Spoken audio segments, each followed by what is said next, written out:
नमस्कार किसान मित्रों, मैं आशीष फिर से हाजिर हूँ आपके अपने चैनल देहाती किसान साथी चैनल में। किसान भाइयों, आज हम बात करेंगे सरसों की फसल के अंदर जब हमारी सरसों की फसल 30 से लेकर 40 दिनों के आसपास हो जाती है, उस समय पर सबसे महत्वपूर्ण कार्य कौन कौन से हैं। 3 से लेकर के 4 कार्य ऐसे बताने वाला हूँ। यदि इन कार्यों को यदि आप समय रहते कर लेते हैं तो किसान भाइयों बहुत ही अच्छा और शानदार पैदावार अपने सरसों की फसल से ले सकते हैं। इससे किसान भाइयों, पहला पानी, खरपतवार नियंत्रण, स्प्रे और अपने सरसों के खेत में कौन कौन से खाद डालने हैं, सब कुछ मैं इस वीडियो में बताने वाला हूं। वीडियो थोड़ी सी बड़ी हो सकती है, मुश्किल से 5 मिनट के आसपास वीडियो रहेगी, लेकिन वीडियो को आप अगर पूरा देख लेते हैं तो किसी और वीडियो को देखने की आवश्यकता नहीं पड़ेगी। बहुत ही शानदार और अच्छी जानकारी आपको इस चैनल पर इस वीडियो में मैं आपको बताने वाला हूं।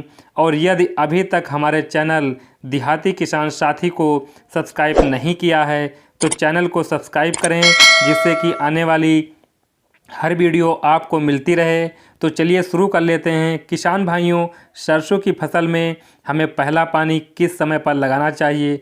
तो किसान भाइयों, जिस समय पर हमारी सरसों की फसल लगभग 5 पत्तों से 7 पत्तों के आसपास हो जाती है, यानी कि लगभग 25 से 30 दिनों के आसपास हो जाती है, उस समय हमारी सरसों की फसल में पहले पानी की सिंचाई करने के लिए तैयार हो जाती है। तो इस समय पर यदि आप पहला पानी लगा देंगे तो आपकी सरसों की फसल अच्छी तरीके से नई नई शाखाओं का निर्माण करेगी और किसान भाइयों अच्छी तरीके से ग्रोथ करना शुरू कर देगी। और दूसरा किसान भाइयों, सरसों की फसल में पहला खाद हमें कौन सा डालना है और कितनी मात्रा में डालना है। तो पहले खाद के बारे में यदि मैं बात करूं तो पहला खाद आपको यूरिया खाद आपको अपने सरसों की फसल में डालना चाहिए। और यूरिया खाद जो आप किसान भाइयों डालते हैं तो ध्यान दें कि बालू रेत ना हो, जो कि बिल्कुल बारीक होता है, बिल्कुल पाउडर फॉर्म में होता है। यूरिया को आपको अपनी सरसों की फसल में नहीं डालना है, क्योंकि यदि किसान भाइयों इस यूरिया को अपनी सरसों में डालेंगे तो आपकी जो सरसों की फसल है, जो पत्ते हैं, पत्तों पर चिपक जाएगा और सभी पत्तों को जलाकर बेकार कर देगा। तो ध्यान दें, बिल्कुल दानेदार वाला यूरिया होना चाहिए, उसी यूरिया का आपको उपयोग करना है। इसके साथ साथ किसान भाइयों, यूरिया के साथ आप कोई भी एक अच्छा ग्रोथ प्रमोटर अपनी फसल में डाल सकते हैं। जैसे आप सागरिका का उपयोग कर सकते हैं, बायोवीटा का उपयोग कर सकते हैं, या फिर कोई अच्छा ग्रोथ डाल सकते हैं। जो भी आपको अच्छा लगे आप उपयोग कर सकते हैं। और इसकी मात्रा 4 से 5 किलोग्राम प्रति एकड़ के हिसाब से यूरिया के साथ मिलाकर आप अपने सरसों की फसल में बुआई कर सकते हैं। एक बात का किसान भाइयों यहाँ पर आपको ध्यान देना है, जब भी आप यूरिया का या फिर सागरिका का या कोई भी खाद डालते हैं तो इन खादों को आपको सिंचाई करने से पहले आपको अपने खेत में डालना है, ना कि सिंचाई करने के बाद। क्योंकि किसान भाइयों, ये सिंचाई करने के बाद इन खादों को डालेंगे तो इनका उतना अच्छा रिजल्ट आपको नहीं मिल पाता है जितना पहले मिल पाता है।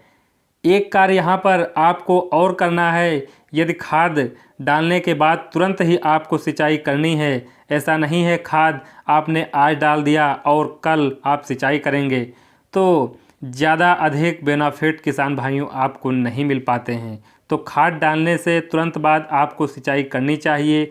यदि आप ज़बरदस्त और एक अच्छा उत्पादन अपनी सरसों की फसल से चाहते हैं तो किसान भाइयों, ये खाद डालने के बाद आपको तुरंत सिंचाई करनी होगी। अब किसान भाइयों बात कर लेते हैं खरपतवार नियंत्रण की। हमें सरसों की फसल में खरपतवार नियंत्रण कैसे करनी चाहिए? तो मैंने पहले ही बताया था, पेंडीमेथिलिन जो आती है हमारी, उसका स्प्रे आप कर सकते हैं। यदि आप उसका स्प्रे नहीं किया है तो इस समय पर आप किसान भाइयों किसी भी तरह का स्प्रे का उपयोग नहीं करना है। इसे आपको अपने हाथों की सहायता से या फिर मज़दूरों की सहायता से, खुरपी की सहायता से खरपतवार निकालें।